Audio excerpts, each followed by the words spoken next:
વિદ્યાર્થી મિત્રો, આજે આપણે પ્રકરણ 2 માં પરાગ નિયમ વિશે શીખવાના છીએ. પરાગ નિયમમાં પરાગ શબ્દ આવે છે. પરાગ એટલે પરાગરજ અથવા બીજા શબ્દોમાં તેને કહીએ તો પરાગકોષ. આ પરાગરજ ઉત્પન્ન ક્યાં થાય? ઉત્પન્ન થાય પુંકેસર. તેનું બીજું નામ આપણે આગળ જોઈ ગયા એ પ્રમાણે લઘુ બીજાણુ પરાગ છે. આ પરાગરજ છે શું? નરજન્ય અને એ અચલ છે. પોતાની મેળે તે મૂવમેન્ટ કરી શકતી નથી. સ્ત્રીકેસર એ મહાબીજાણુ પર્વ છે, જેમાં માદાજન્ય ઉત્પન્ન થાય છે, એને અંડક કહેવાય. એ પણ અચલ. હવે અગાઉ આપણે જોઈ ગયા કે નર અને માદાજન્ય જો સંમિલિત થાય, ફ્યુઝન થાય, તો અને તો ફલન થાય અને તો ફળ અને બીજ ઉત્પન્ન થાય. એટલે એનો અર્થ એ થયો કે બંને અચલિત હોય તો બંને અથવા બંનેમાંથી કોઈ એકે ચલન કરી અને અન્ય જન્યુને મળવા જવું પડે. તો પેલા એવી પ્રયુક્તિઓ કુદરતમાં રચાયેલી છે. પરાગાશયમાં પરાગરજ ઉત્પન્ન થાય અને પરાગાશય પર સ્થાપન થાય. એ રીતે પરાગાશયમાં પરાગરજ ઉત્પન્ન થાય. પરાગરજ ઉત્પન્ન થઈ અને પછી સ્ત્રીકેસરના પરાગાસન પર સ્થાપન થાય. એના માટે આ પરાગરજ છે એ વહન પામવી જોઈએ. કારણ કે નર અને માદા જન્યુમાંથી નર જન્યુ છે એ પ્રમાણમાં ડાયનેમિક હોય છે અને બલ્ક ખૂબ જ ઓછું હોય છે. એટલે એ ચલિત હોય છે. ચલિત થવામાં તેને બહુ મુશ્કેલી પડતી નથી. જ્યારે એના પ્રમાણમાં માદા જન્યુ છે અંડક એ સ્લેબ એટલે કે મોટો સુસ્ત હોય છે અને કદ મોટું હોય છે. એટલે એનો મતલબ કે પરાગરજ એટલે નરજન્યુ છે ચલિત થવી જોઈએ. પરાગાશય પર ઉત્પન્ન થયેલ પરાગરજ સ્ત્રીકેસરના પરાગાસન સુધી જે પહોંચવાની અથવા લઈ જવાની ક્રિયા છે તેને પરાગનયન કહેવાય. નય સંસ્કૃત શબ્દ છે. નય એટલે લઈ જવું. પરાગનયન એટલે પુંકેસરની પરાગરજ સ્ત્રીકેસર સુધી લઈ જવું. આ પરાગનયનના પ્રકાર એને પહેલા આપણે જોઈશું. એનો પહેલો પ્રકાર છે અપૃતિમ અથવા એને સ્વફલન કહેવામાં. એટલે કે કોઈ પણ વનસ્પતિમાં પુષ્પ હોય અને જો દ્વિલિંગી હોય એટલે કે પુંકેસર અને સ્ત્રીકેસર બંને ધરાવતું હોય એવું પુષ્પ, તો તે જ પુષ્પની પરાગરજ તે જ પુષ્પના સ્ત્રીકેસર પર સ્થાપન થાય. અન્ય પુષ્પ પર નહીં. એક જ પુષ્પની પરાગરજ પુંકેસર પરથી એ જ પુષ્પના બીજા અન્ય પુષ્પ પરની સ્થાપન થાય અને તેની અંદરથી ફલન થાય. તો આ પ્રકારનું જે ફલન છે એને સ્વફલન કહેવાય. અને આ પ્રકારનું જે પરાગનયન છે એને ઓટોગેમી પરાગનયન કહેવાય. એના માટે કેટલીક શરતો છે કે પુષ્પ દ્વિલિંગી હોવું જોઈએ. કારણ કે બંને લિંગ હોય નર અને માદા પ્રજનન તો જ જન્યુઓ નર અને માદા મળે. સહપરિપક્વતા ખૂબ જ અસંવેદનીય વાત છે અને એ કુદરતી હોર્મોનિયલ અથવા હોર્મોન્સ દ્વારા ઉત્પન્ન થતી વાત છે. પરાગરજ જ્યારે પરિપક્વ થાય એટલે કે નરજન્યુ પરિપક્વ થાય ત્યારે જો અને એક સમયે માદા જન્યુ પરિપક્વ હોવું જોઈએ.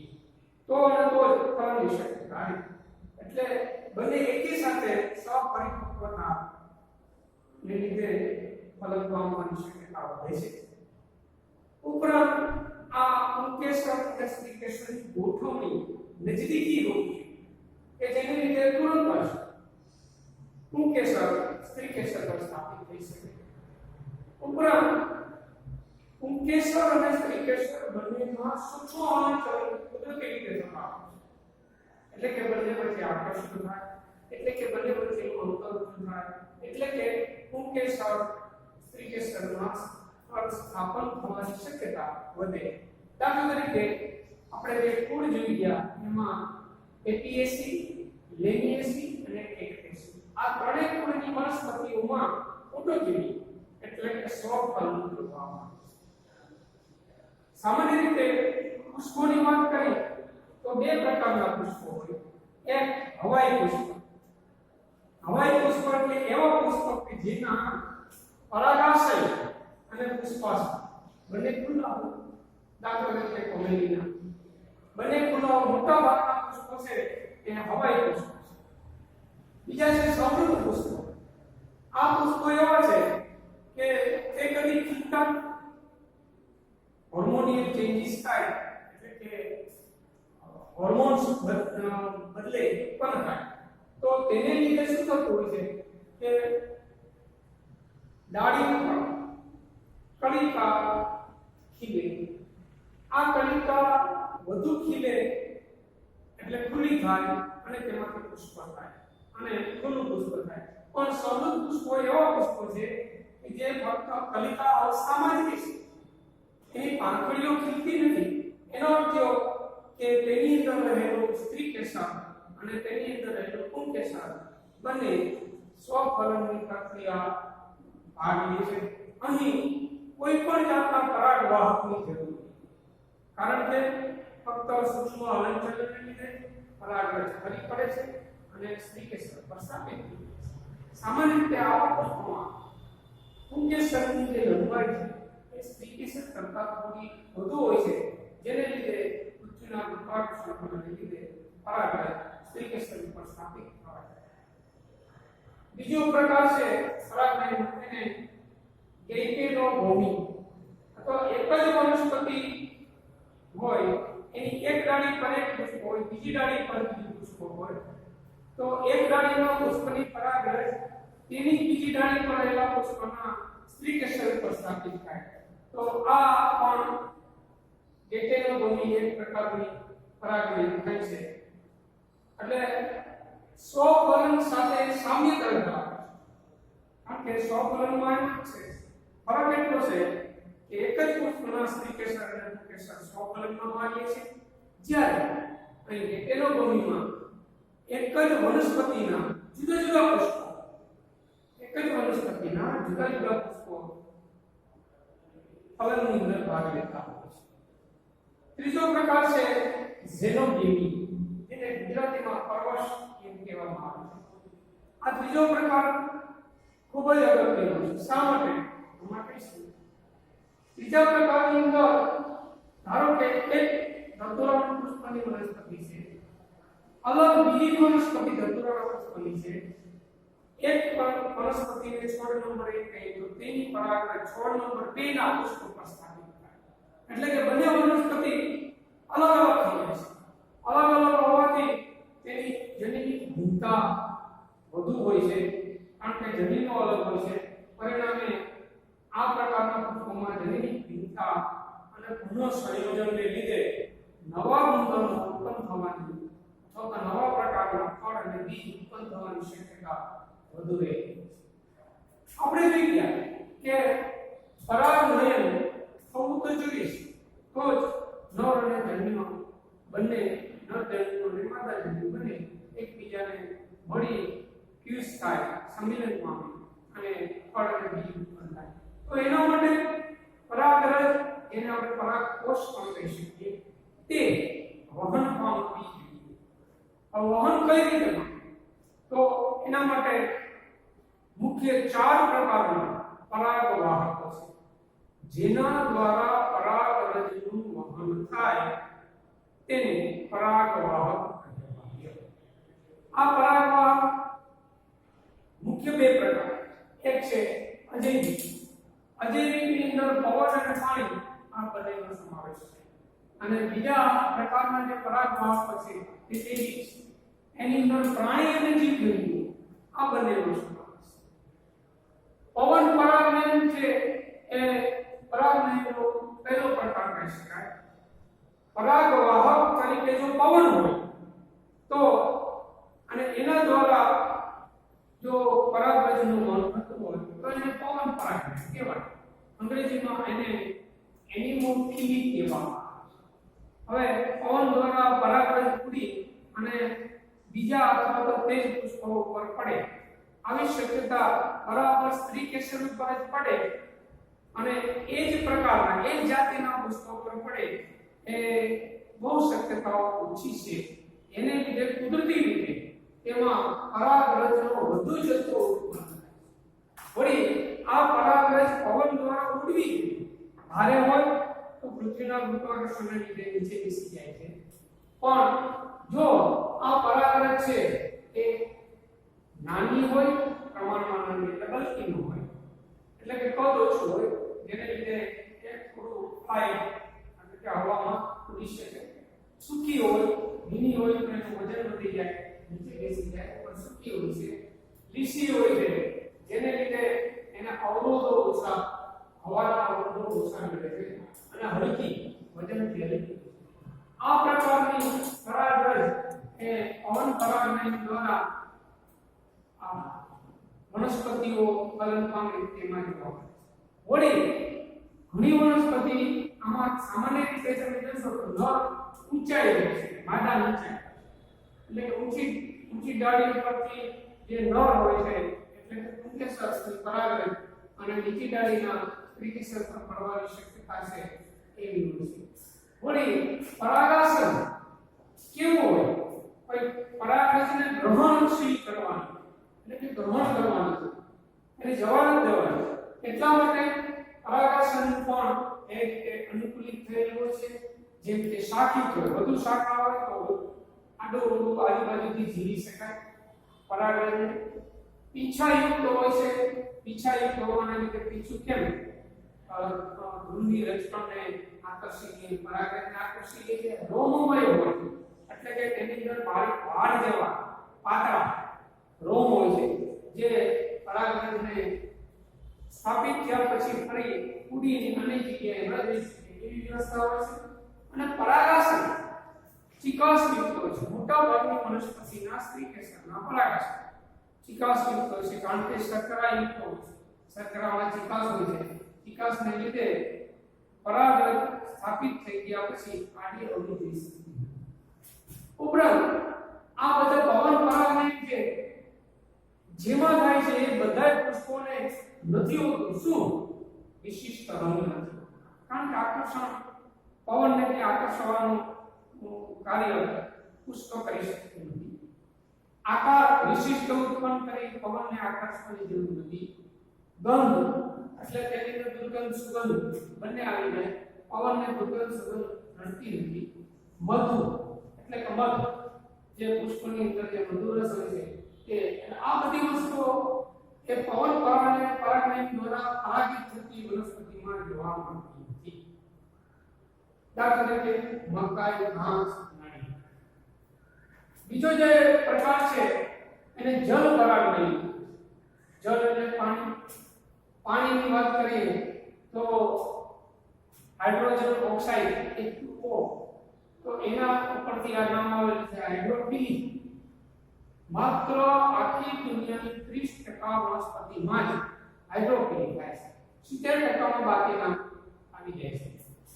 વનસ્પતિ પવન પાણી દ્વારા પરાગમય પામે છે માટે પાણી એ માધ્યમ હોવું જોઈએ છે, એટલે કે જલીય માધ્યમ હોવું જોઈએ. અને વળી આવી વનસ્પતિ મોટા ભાગે એકદલીય એટલે કે તંતુમય મૂળ ધરાવતી હોય છે. દાખલા તરીકે વેલિસ્નેરિયા. હવે વેલિસ્નેરિયા એક એવી ચોક્કસ પ્રકારની વનસ્પતિ છે કે જેની અંદર એના જે મુખ્ય શંખ છે એ પાણીની સપાટી પર પરાગરજ મુક્ત કરે. એટલે પરાગરજ છે એ મીણિયા પદાર્થને લીધે બહુ ભીની ન થાય.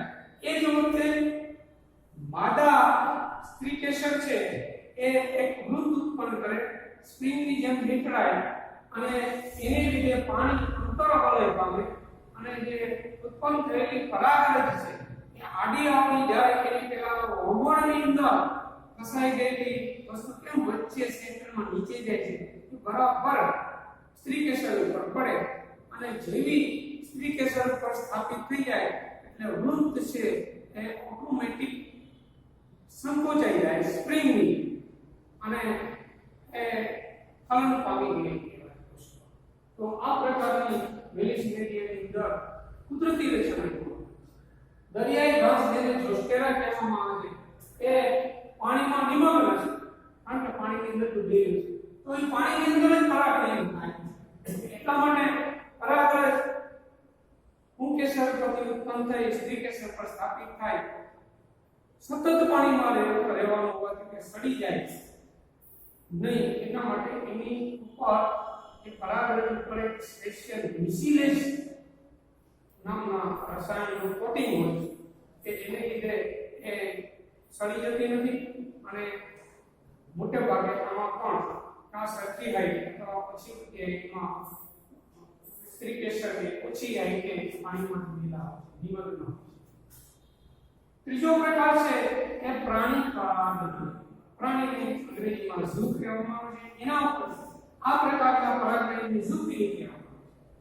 આવા પ્રાણીઓ ક્યાં સનબર્ડ સૂર્ય ઉગે એની સાથે જેટલા પક્ષીઓ છે એ જાગતા હોય છે. એમાં એક સનબર્ડ નામનું પક્ષી છે. હમિંગબર્ડ એક એવું પક્ષી છે કે જે ઇલેક્ટ્રિક મોટર ચાલે ત્યારે હમિંગ અવાજ આવતો હોય છે. આ પક્ષી સતત હમિંગ કરતો હોવાથી તેનું નામ હમિંગબર્ડ છે. ચામાચીડીઓ બેટ્સ આપણે ખ્યાલ છે કે હાલમાં જે કોરોના ફેલાઈ ગઈ છે તેની અંદર ચામાચીડીઓનો રોલ છે. ખિસકોલી ગોકળગાય ખૂબ જ ધીમી ગતિએ સ્થાનાંતર કરતું આ પ્રાણી છે. ખાસ કરીને ગોકળગાય છે એ આપણે ચોમાસાની સિઝનમાં બહુ જોવા મળે છે. સિમડો અને કુવારવાળી બે વનસ્પતિ છે. એ બંને વનસ્પતિના પરાગનયન પક્ષીઓ દ્વારા થાય છે. પ્રાણીની વાત આવી તો પ્રાણીમાં આપણે પણ આવી જઈએ છીએ. આપણે પ્રાણી છીએ. જંગલી પ્રાણી, પાળતા પ્રાણી, પક્ષીઓ એ બધા પ્રાણીની અંદર આવી જાય છે. એટલે કુવારપાઠું સિમડો એ પ્રાણી પરાગનયનમાં સમાવિષ્ટ છે. કાઇઝેરિયા નામની વનસ્પતિ છે તેની અંદર ચામાચીડિયું છે એ પરાગવાહક તરીકે હોય છે. કાઇઝેરિયા નો જે મધુરસ છે એ ચામાચીડિયાને ખૂબ જ પસંદ છે એટલે એની સાથે સંલગ્ન રહે છે. પરિણામે એના શરીર પર એની પરાગરજ ચોંટી જાય છે. એક કાઇઝેરિયા પરથી બીજા કાઇઝેરિયામાં જતા પરાગરજ ફરી પડે છે અને આવી વનસ્પતિનું ફલન થાય છે. વૃક્ષારોહી પ્રાણીઓ છે એ પણ એક પ્રકારના પરાગવાહકો છે.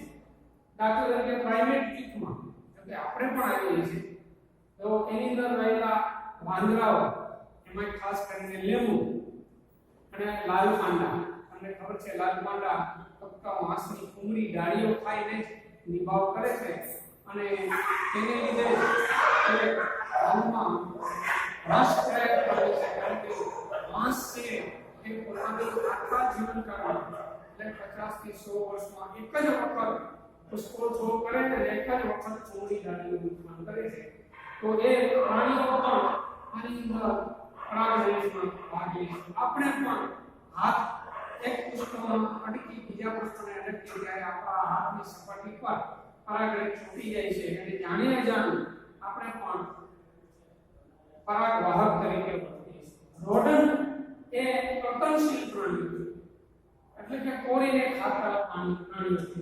આ પ્રાણીઓ છે એ ડાળીએ ડાળીએ પાંદડે પાંદડે ડાળ ડાળને પાત પાત ઘૂમતા હોય છે અને ત્યારે એ પોતાના શરીર ઉપર જાણીને જાણીને પરાગરજ ચોંટી જાય અને પરાગનયનની પ્રક્રિયા કરે છે.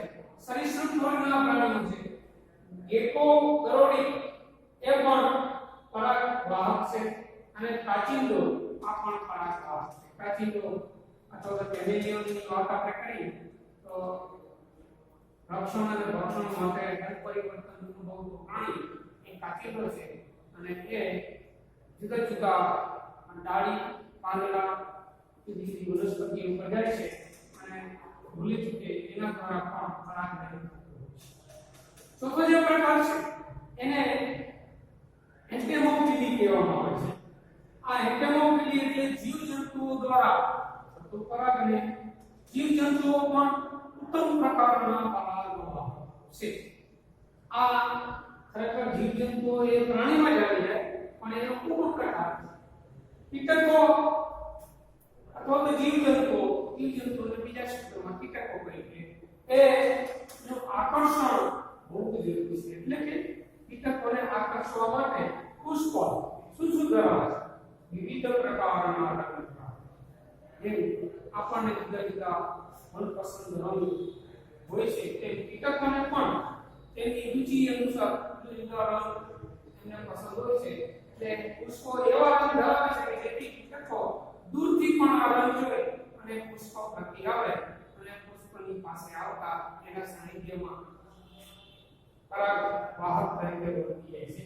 પુષ્પ વિન્યાસ ઘણી વખત પુષ્પ નાનું હોય તો એ પુષ્પનો જથ્થો બુકે બની જાય છે અને જથ્થો દૂરથી જોઈ શકાય એવી પરિસ્થિતિમાં મુકાય છે. એક પુષ્પ હોય તો દૂરથી ન દેખાય પણ જથ્થો હોય તો દેખાય. એટલે કીટકો તે જથ્થો જોઈ અને આવી શકે છે. પુષ્પ હોય તો એ જોઈ એના ધ્યાન બહાર ચાલી જાય છે. એટલે પુષ્પ વિન્યાસ પણ એવો સુંદર અને ગોઠવણીવાળો બનાવે છે કે દૂરથી જોઈ શકાય અને આકર્ષણ કરે. ગંધ, હવે ગંધમાં બે પ્રકારની છે. એક સુગંધ હોય અને દુર્ગંધ. ઘણા એવા જીવજંતુઓ છે જેને સુગંધ પસંદ છે એટલે એ સુગંધની રીતે પુષ્પ પાસે આવે છે, પુષ્પના સાનિધ્યમાં આવે છે અને એમના દ્વારા પરાગને મેળવી લે છે. પણ માધ્યમ વૃંદ પીટર્સ એ એવા છે કે જે દુર્ગંધ પસંદ કરે છે. તમે જોજો જ્યાં ગંદકી છે ત્યાં માખી જોવા મળશે. તો પીટર્સ છે એ પણ દુર્ગંધ હોય ત્યાં જોવા મળે. એટલે કેટલી વનસ્પતિઓ છે એને ભગવાને સુગંધ નથી આપી, દુર્ગંધ આપી છે. તો એને આકર્ષવા માખી અને આ પીટર્સ છે એને આકર્ષાય છે અને પરાગ વાહક તરીકે. ચોથો પ્રકાર જે આપણે જોઈ રહ્યા છે એની અંદર એક વસ્તુ ખાસ નોંધનીય છે કે એન્ટેમોફિલી છે એની અંદર ઓછી પરાગ ઉત્પન્ન કારણ કે અહીંયા ઘણી બધી પ્રયુક્તિઓ છે જેમ કે રંગ, પુષ્પવિન્યાસ, ગંધ, સુગંધ, દુર્ગંધ. એને લીધે જંતુઓ આસાનીથી આકર્ષાય છે એટલે પરાગને વેસ્ટ થવાની શક્યતાઓ છે. કારણ કે કીટકના જે શરીર છે મોટે ભાગે રૂવાટીદાર અને આ રૂવાટી છે તેની પર પરાગ આસાનીથી છૂટી જાય છે અને કીટકો પોતાના શરીરને જ્યારે એના પગ દ્વારા સાફ કરે છે ત્યારે આ રૂવાટી પર રહેલી પરાગ એ સ્ત્રીકે શરીર પર પડી જાય છે. તો ઉપરાંત પરાગ કેવી હોય છે કે રોમમય હોય છે એટલે કે નાની નાની રૂવાદારો છે જેથી કીટકના શરીર પર સહેલાઈથી છૂટી જાય. કંટકીય હોય છે. કંટકીય હોવાથી નાનકડું એવો કંટક છે કીટકને શરીર સાથે ચિપકાવી દે છે. ચિકાસયુક્ત હોય છે. પરાગને ચિકાસયુક્ત હોવાથી સહેલાઈથી છૂટી જાય છે. દાખલા તરીકે સુરણ છે તો એમાં માખી દ્વારા પરાગ નિર્માણ થાય છે. જ્યારે યુકા નામની વનસ્પતિ છે એમાં કુદા દ્વારા પરાગ નિર્માણ થાય છે.